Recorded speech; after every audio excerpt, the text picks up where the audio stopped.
Welcome everyone.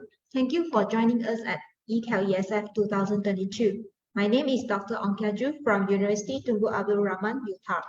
Today we are presenting a webinar titled Amino Acid and Protein Structure by Dr. Chong Xiao Huai. Dr. Chong is currently a senior lecturer at Tunku Abdul Rahman University of Management and Technology, TAR UMT, Malaysia. She has been teaching chemistry for 15 years. She is part of the team to lead her institution and teaching staff in using educational technologies for teaching and learning. She is also the external examiner for selected international universities, as well as being the panel judge for an International Engineering and Science Fair Challenge. Other than her chemistry education and achievements, she also specializes in quantitative research, Confucian heritage, culture, and active learning research. She is also actively involved in numerous educational-related roadshows, especially in the field of environment and sustainable development and science. Just a little housekeeping before we start. If you have any questions, please type them in the chat box in your Zoom control panel. We will bring them up during the Q&A session at the end of this webinar. For Utah students and staff, please sign in your attendance in the link posted in the chat box. Without further delay, let us turn the time over to Dr. Chong.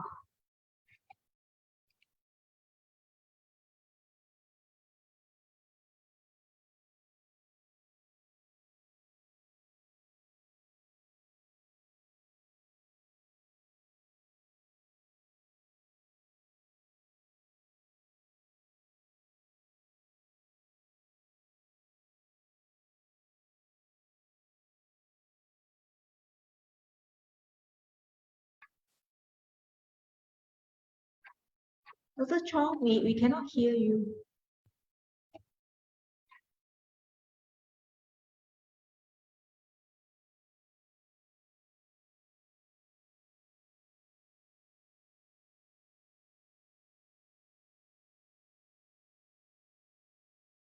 Dr. Chong, could you please try again?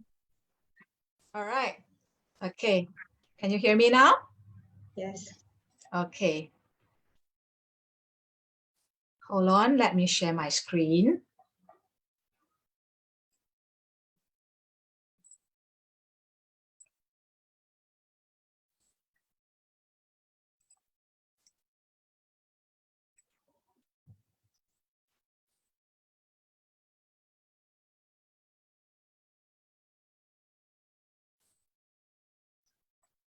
Okay. Hi, everyone. I am Chung.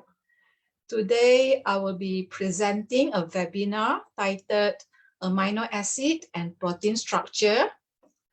What are proteins and what do they do? I'll be talking about the basic structure and function of proteins. What is protein? I mean, like you hear your dietitian talking about it all the time. Protein comes from the food that we eat. It is one of the 3 essential building blocks necessary for our life. The other 2 are fats and carbohydrates. And these are all macronutrients. And these are like fancy words that is going to give us energy. We measure our energy in the form of calories. And so protein gives us calories, fat gives us calories, and carbohydrate also gives us calories. Now, these all build together to make up our food supplies. So when you are eating a steak or some pasta, these are all going to have these different macronutrients in there. So protein is more commonly known for building and repairing our muscles. When we think about our muscles, we mainly think about our skeletal muscles. The muscles like our biceps, triceps, quads, or calves, and these muscles that are moving our bodies. But there are also other muscles that are going to be our organs, like our heart, our kidney, liver. These are all muscles. So when you are sick and your body needs to be repairing itself, it is going to be repairing it with protein. So protein plays an important role in all of our body functions. Not only it does help build and repair muscles, it also aids in our digestion, in metabolism. So like how much energy our body is using, and it also helps produce antibodies that helps fight infection. So when you are sick, your mom's chicken noodle soup really was medicine, you know, because you really do need that protein to help with, to get you stronger. Okay, so what is protein? Protein play countless roles throughout the biological world. Some transport nutrients throughout the body. Some help the chemical reactions happen at a faster rate. Other builds the structure of the living things. Despite this wide range of functions, all proteins are made out of the same 20 building blocks, which is called the amino acids. Protein is actually a long chain amino acids, and amino acids are molecules that get linked together and become protein. When you break protein, or when you digest protein, it gets broken back down into these amino acids. Amino acids are classified into 3 groups. First one is the essential amino acid. Then we have the second one called the non-essential amino acids, and the third one called the conditional amino acids. Essential amino acids cannot be made by the body. As a result, they must come from food. There are 9 essential amino acids, which are called the histidine, isoleucine, leucine, lysine, methionine, phenylalanine, threonine, tryptophan, and valine. What about non-essential amino acids here? What is it about? Now, non-essential amino acids means that our bodies can produce the amino acid even if we do not get it from the food that we eat.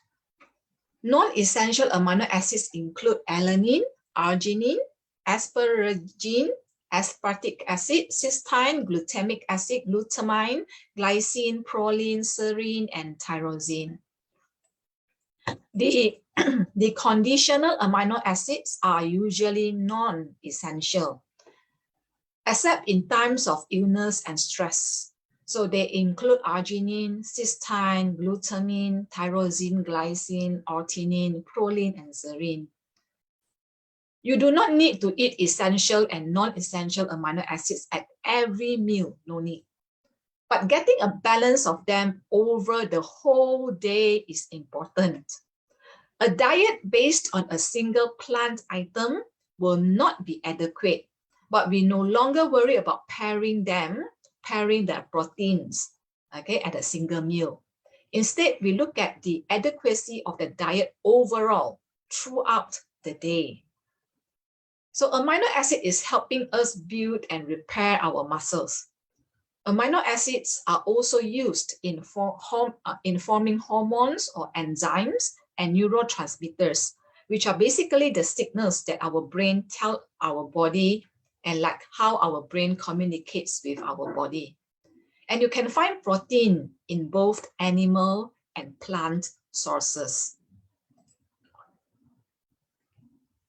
What is a complete protein? Basically, a complete protein is going to be a food source that is going to contain all the 9 essential amino acids. All those 9 essential amino acids that our body is not able to make is going to be contained in those complete proteins.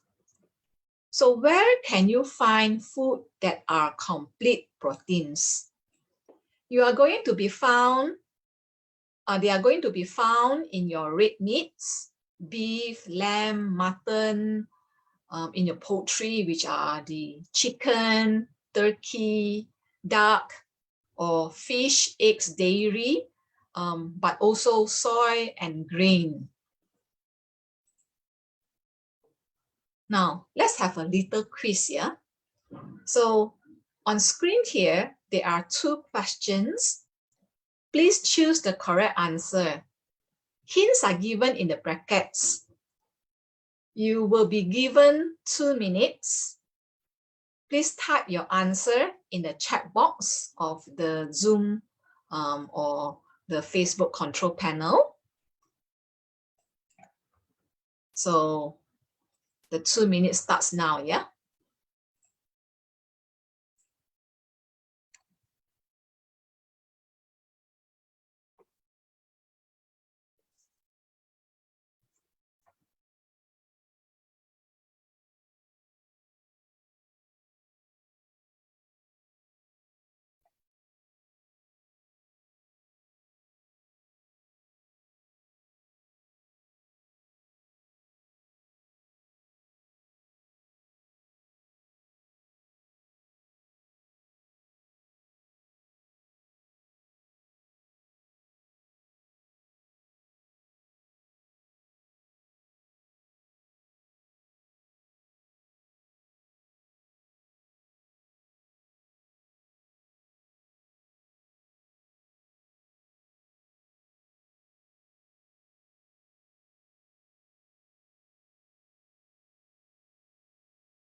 All right, time's up.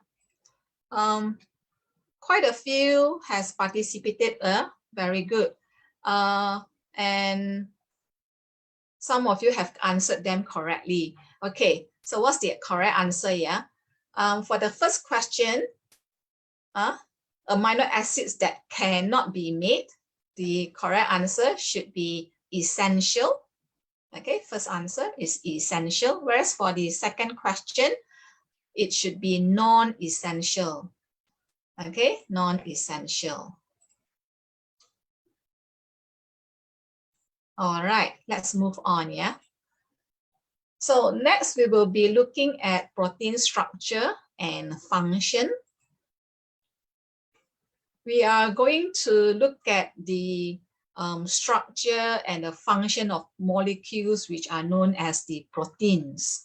Now, you might already have heard the term protein as something that is an important component in our healthy diet, but do you really know what proteins actually are? So that's what we are going to see today in this webinar session. So proteins are molecules that are called polymers. A polymer is any molecule that is made up of an individual building blocks that are linked together in these repeating units. So this whole repeating unit is called a polymer. And those individual building blocks are called the monomers.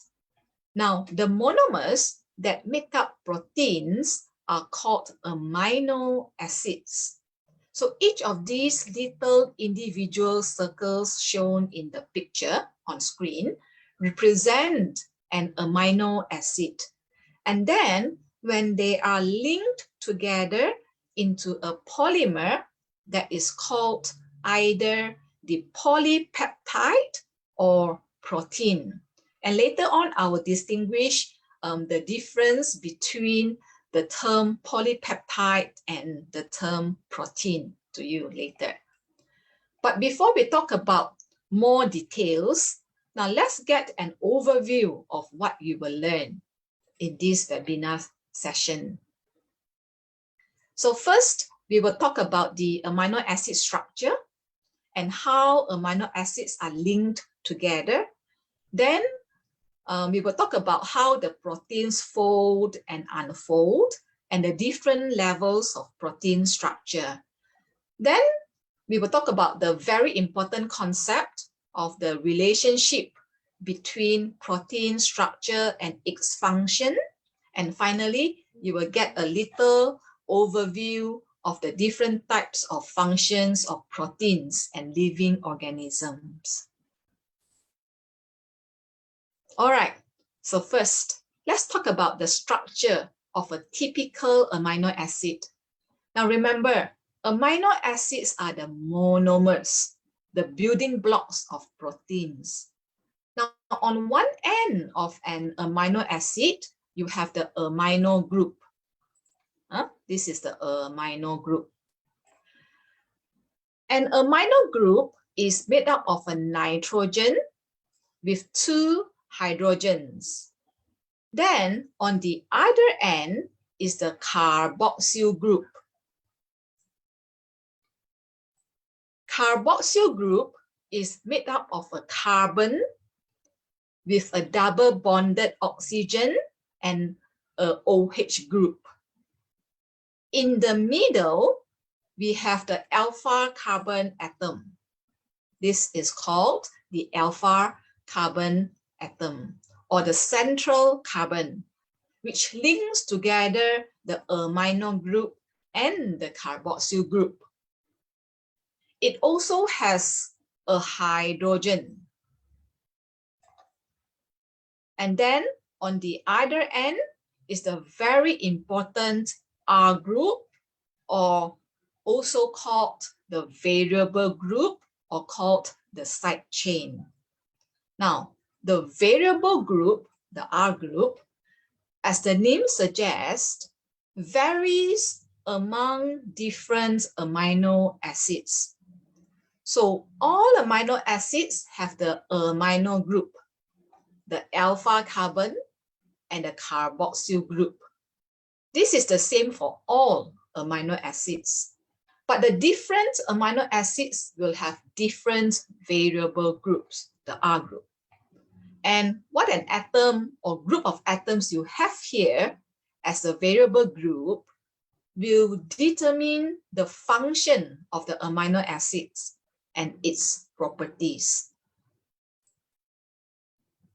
So here I just shown you a few pictures of some different type of variable groups. So this amino acid simply has just a hydrogen atom as its variable group. This one here has a much bigger variable group composed of carbon and hydrogens. This one here has even a sulfur atom as part of its variable group. And this amino acid here has a pretty complex ring structure as its variable group. You do not have to memorize the different type of variable groups and also their names. Usually it will be told, okay? But just at this point, I just want you to have an idea that there are different variable groups, and what they look like will determine the properties of the amino acids. For example, is it hydrophilic or hydrophobic, the variable group? And that will become important when we talk about how protein fold.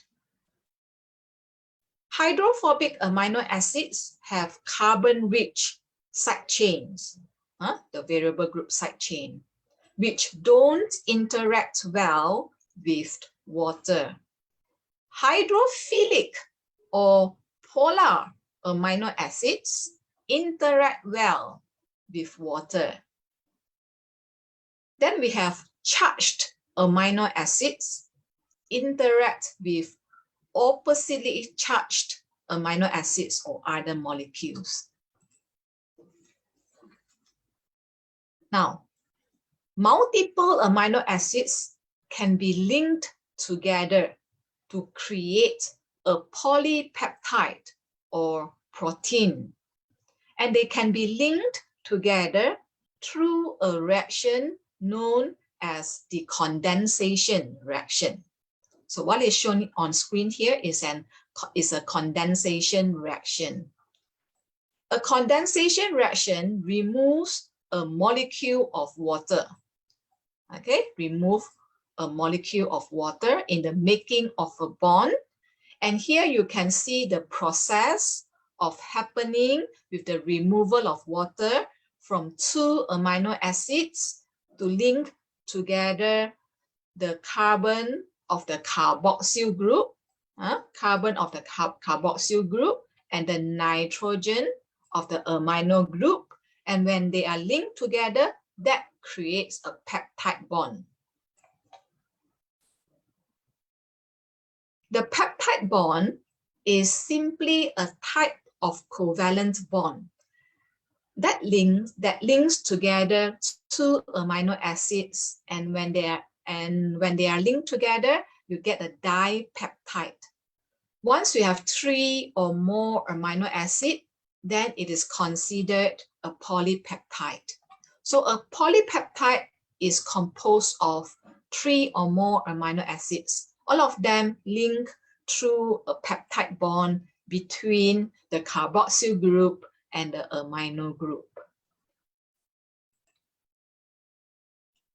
Once a polypeptide chain is formed, it takes on a very complex shape to become a protein, such as the one that you are seeing in this picture. Now, all this complex shape, the biologists use what we call the 4 levels of protein structure. This diagram shows you these 4 levels of protein structure. We have the primary structure. The primary structure is simply the order of amino acids that make up the polypeptide chain. It is the sequence how these amino acids are linked together. It is not really a structure. Although it's called primary structure, but it's not really a structure. It is just a sequence of amino acids. The amino acids in the protein are joined by peptide bonds, as what we have seen in the previous slide, which link the amino acid, the amino group of one amino acid to the carboxyl group of the other amino acid.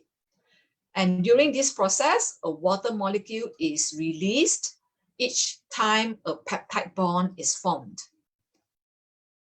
Then we have the secondary structure.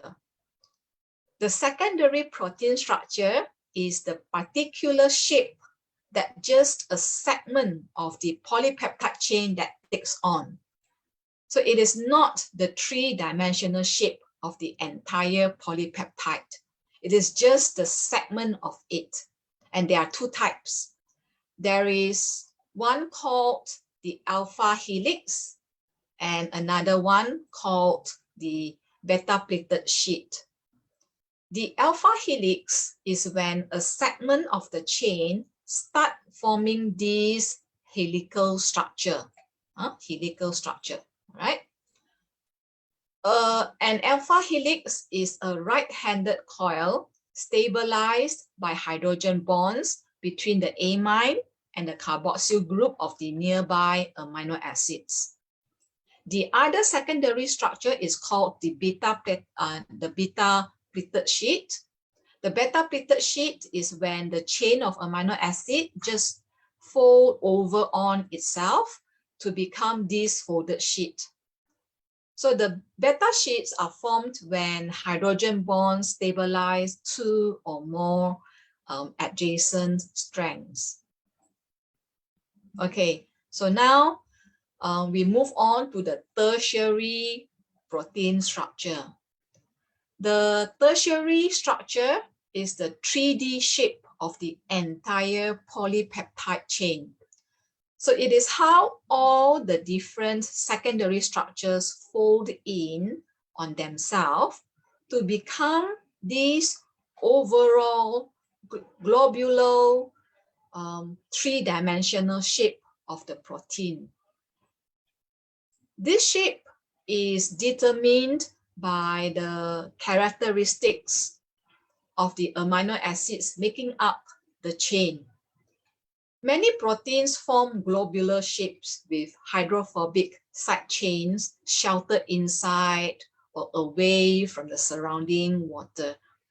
The membrane-bound proteins have hydrophobic residues that clustered together on the outside so that they can interact with the lipids in the membrane. Now, the charged amino acids allow proteins to interact with molecules that have complementary charges. The functions of many proteins rely on their three-dimensional shapes. For example, the hemoglobin forms a pocket to hold the heme group, which is a small molecule with an iron atom in the center that binds oxygen. Two or more polypeptide chains can come together to form one functional molecule with several subunits.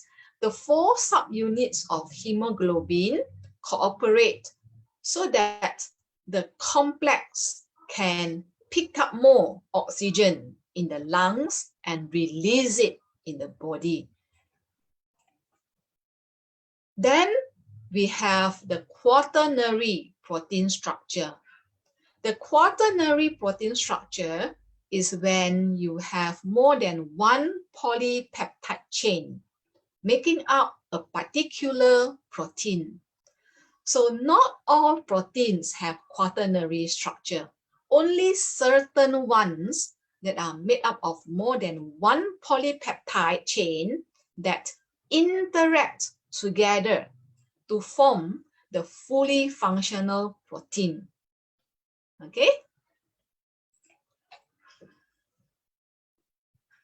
Now, what holds all these different protein structures together? We have primary, secondary, tertiary, and the quaternary structure. So what hold all these different protein structure together? The primary structure is held together by the peptide bonds. This is a type of covalent bond that links the amino acids together. The secondary structure, where we have the alpha helixes and the beta pleated sheets, are held together by the hydrogen bonds. Whereas the tertiary structure are held together through many interactions. And these interactions, we have the hydrogen bonds between the different variable groups of the amino acids. Some of the amino acids can interact through ionic bonds. So when certain amino acids have either acidic or basic side chains, which is the variable groups that we mentioned just now, then they can interact through acid-base interactions, which is known as the ionic bonds. Van der Waals interactions are also very important in holding the tertiary structure of protein. And lastly, we have the disulfide bridges. This is a special type of covalent bond between two sulfurs. So you have two amino acids making up the polypeptide chain that each had a sulfur in their variable group. Then the chain can fold in on itself so that the two sulfurs are across from each other and they form these disulfide bridges. So quaternary structure also really similar to the tertiary structure. Okay, all of these different types of bonds will help to stabilize a quaternary structure.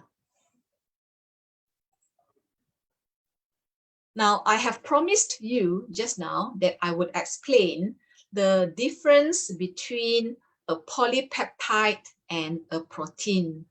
So here it is here. A polypeptide is a chain of 3 or more amino acids that are linked together, polypeptide. Okay, a chain of 3 or more amino acids that link together. It is not yet folded. Okay, so as you can see, this is a strand of amino acids, whereas a protein is a polypeptide that has taken on the full 3-dimensional shape.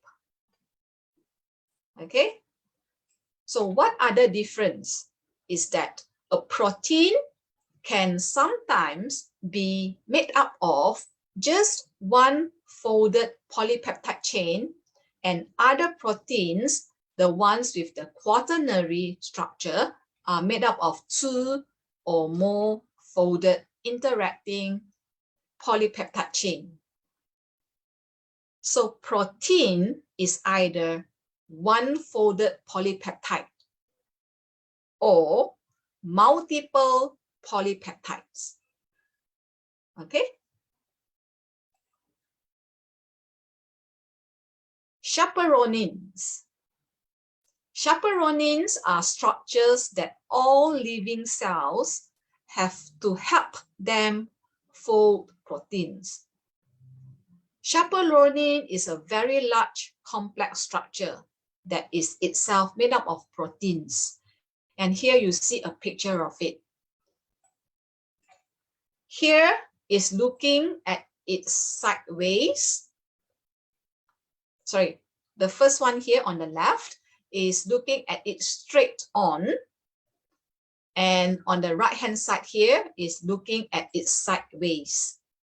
So when a polypeptide is being made and needs to be folded,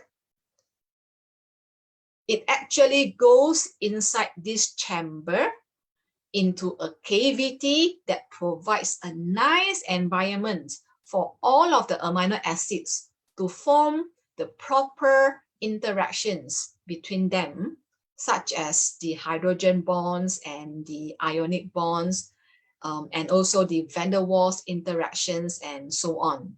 Okay.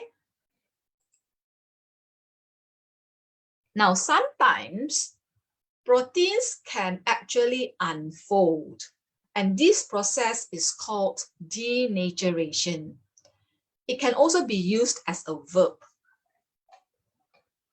Such as a protein becomes denatured, and I say becomes denatured, I mean that it is unfold. This can happen in either hot temperatures and really high temperature. The hydrogen bonds that hold the protein together can be broken in very acidic or basic environments. The acidic or basic environments that disrupt the ionic bonds that hold the acidic and amino acids, that hold the acidic and basic amino acids together. Okay, so if either if we either disrupt the acid-base interactions or the hydrogen bonds, then this three-dimensional shape can be lost and the protein will unfold. And this can be very, very dangerous because the shape of the protein is critical to its function. Now, let's have a little quiz again. There's only one question in this quiz. You will be given 2 minutes to answer the quiz. Please type your answer in the chat box. The 2 minutes starts now.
All right, thank you everyone for participating in the quiz. Okay.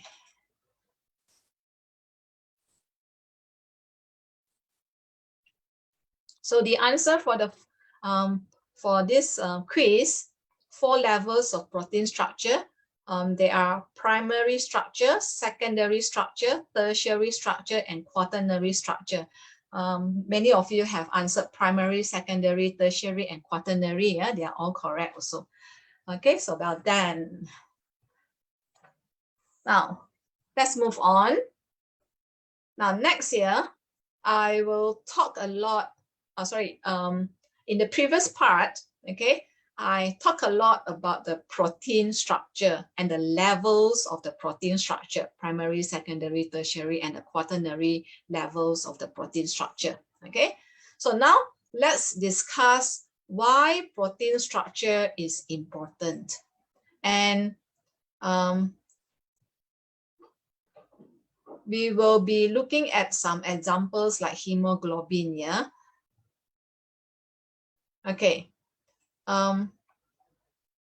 There is a hormone molecule which is bound to a receptor protein. Okay, so the way your cell perceive hormones is that these receptors have to bind to them to carry out a certain signal. So the shape of the hormone and the shape of the receptor have to match exactly, just like how a lock has to fit with a certain key. Okay, so if the hormone does not fit into this little groove in the receptor, then the cell will not be able to recognize it. Okay, now let's look at hemoglobin here. So this is another example of protein structure and function, and this deal with the protein hemoglobin, which is found in our red blood cell as it transports oxygen throughout our body. So hemoglobin is an example of a protein that has ordinary structure. It is made up of more than one polypeptide. In this case, it is actually made up of 4 polypeptides. You can look at the color here, the color of the quaternary structure. There are 4 colors there. Okay, so red 1, blue 2nd, second polypeptide chain, green 3rd, and the light, very light blue color, like the purple color, the 4th polypeptide chain. Okay, so 4 polypeptide chain. Okay, now you will learn more about the hemoglobin and its function later on. Yeah, so it has 4 polypeptide chain, and each of them has this other molecule in it, which is called the heme group. Now, at this point, I just want to point out to you that it has the heme group has the central ion, the ion, and the ion is what binds the oxygen. Now, hemoglobin is made up of hundreds of amino acids, and here is just a segment of some of the amino acids. Okay. So here you have a sequence of just a small portion of the amino acid that make up of the hemoglobin. And on this side, we have the normal sequence. And then on the another side is the abnormal or the mutant sequence of a particular mutation that can happen in hemoglobin, where just one amino acid is changed. Okay, this amino acid is changed, then it will become mutated. All right. Now, you might wonder, if hemoglobin has hundreds of amino acids, how does changing one make a difference? Well, it does. Yeah.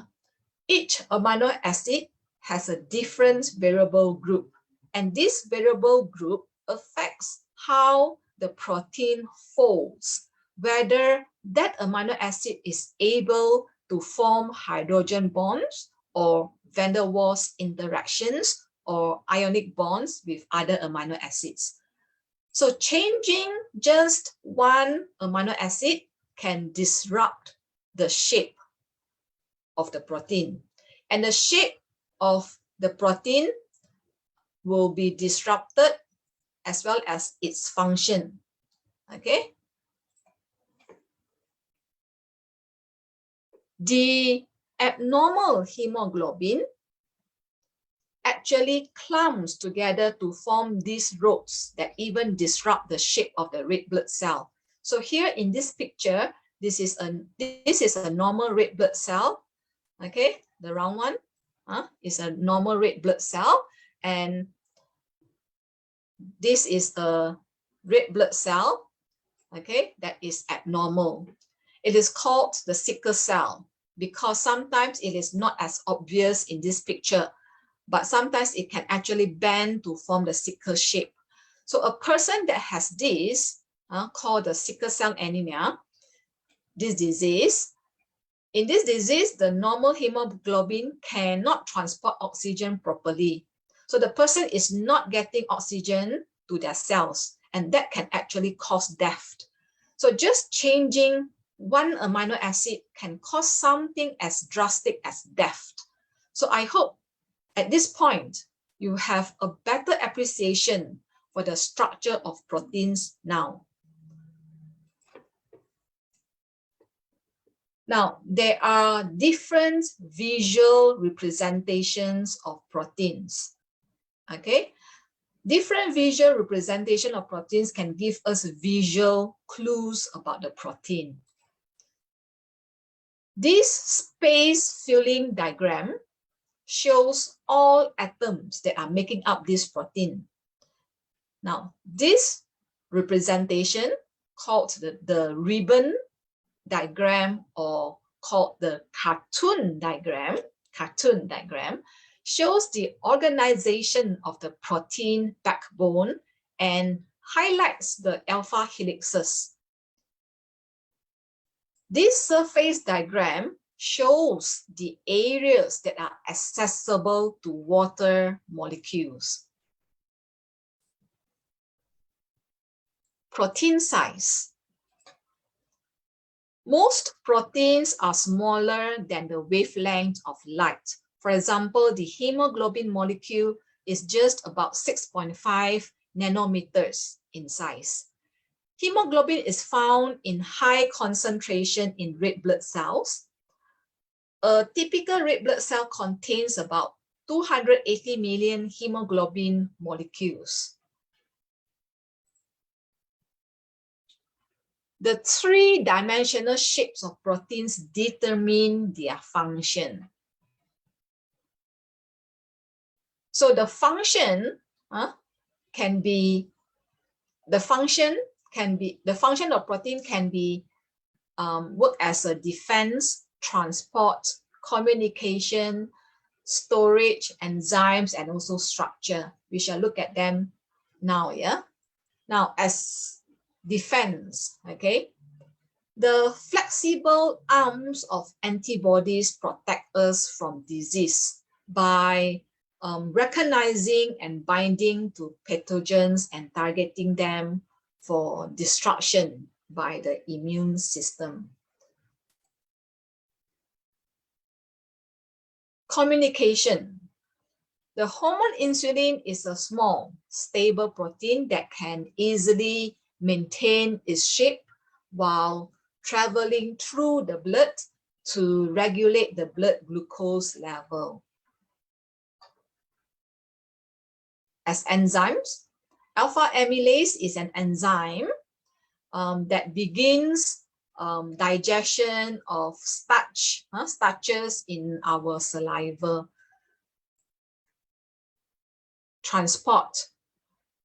For example, the calcium pump is aided by magnesium and powered by ATP to move calcium ions back to the sarcoplasmic reticulum after each muscle contraction. As storage, like ferritin. Ferritin is a spherical protein with channels that allow the iron atoms to enter and exit depending upon the organism's needs. So on the inside of the ferritin forms a hollow space interior with atoms attached to the inner wall. Ferritin stores iron in the non-toxic form. As structure, like the collagen. So collagen forms a strong triple helix that is used throughout the body for structural support. Collagen molecules can form elongated fibrils which aggregate to form collagen fibers. This type of collagen is found in skin and tendons.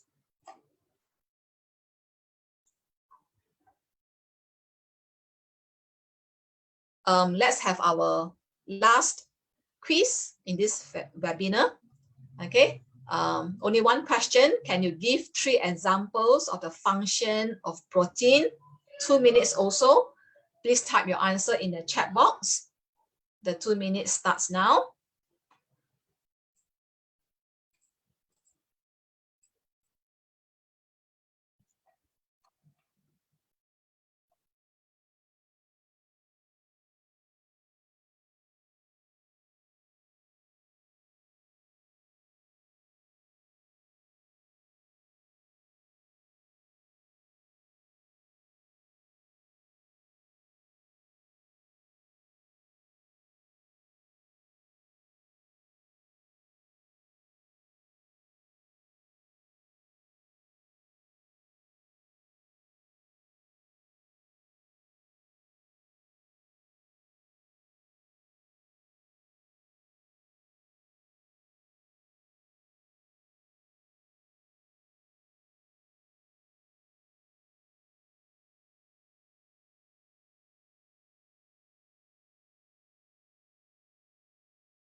All right.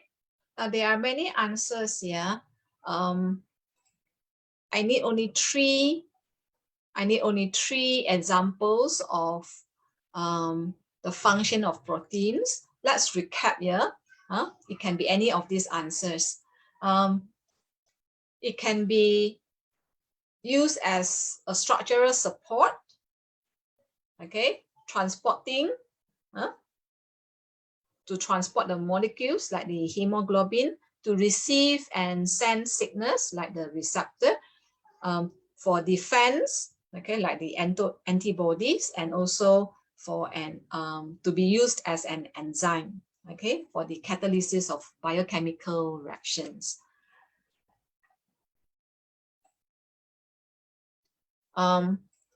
So let's just summarize, okay, some of the functions of the proteins that carry out in the cell, inside the cell, okay.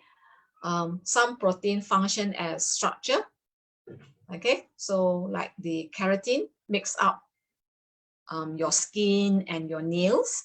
It gives them their structure, okay. Other proteins functioning transport. So you have the example of hemoglobin, which transport oxygen throughout the body.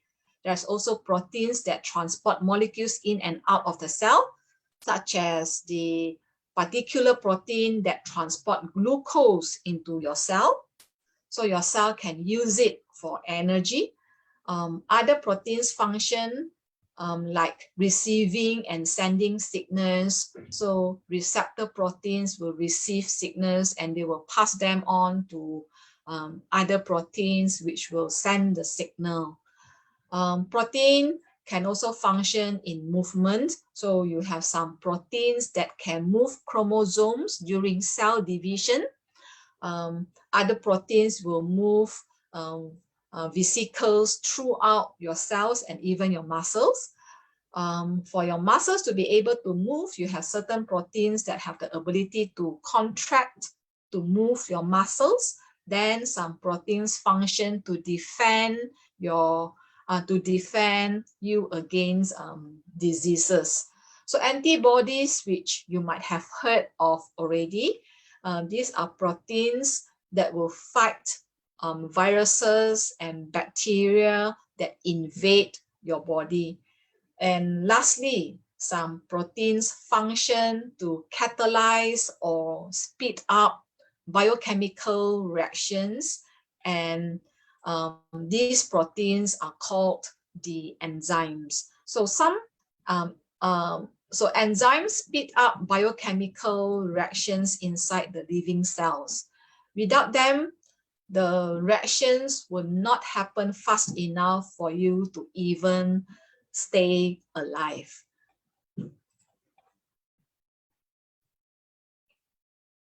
So let's just summarize what you have heard from this webinar today.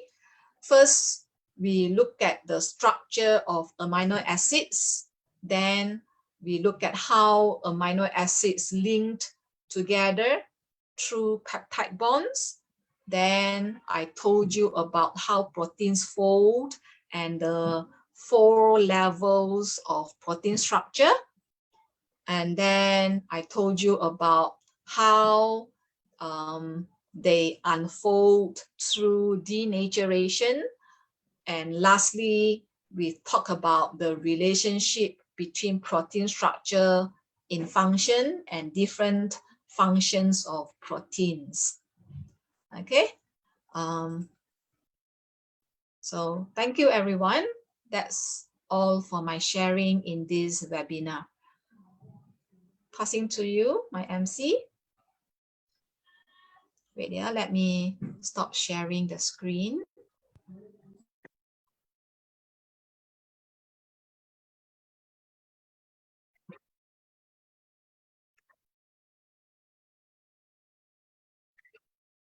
Thank you, Dr. Chong. We will go ahead and take some time for questions now.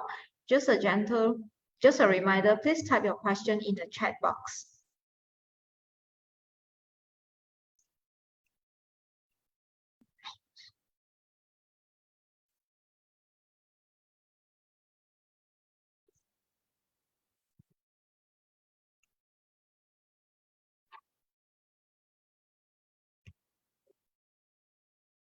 It looks like there's no questions at the moment.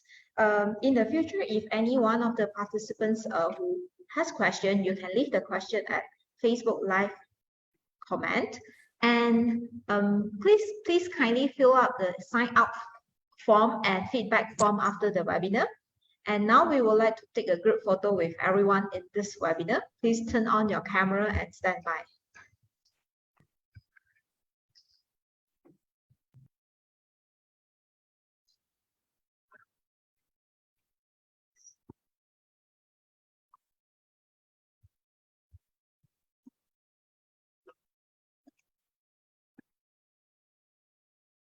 Okay, ready? Everyone? 3, 2, 1, smile. Okay, one more. Freestyle. 3, 2, 1, smile.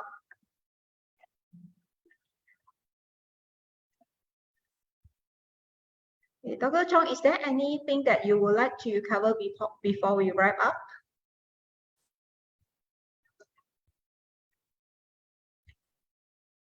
No, I think I'm fine. Yeah, if any of you has further question, please PM me, private message me. Okay, or email me also can. Thank you, Dr. Chong, for the insightful webinar. Okay, dear participants, please join us for the next webinar entitled Eating Healthy Kids at 4 p.m. today. Thank you, everyone, and thanks for joining the webinar. Stay safe.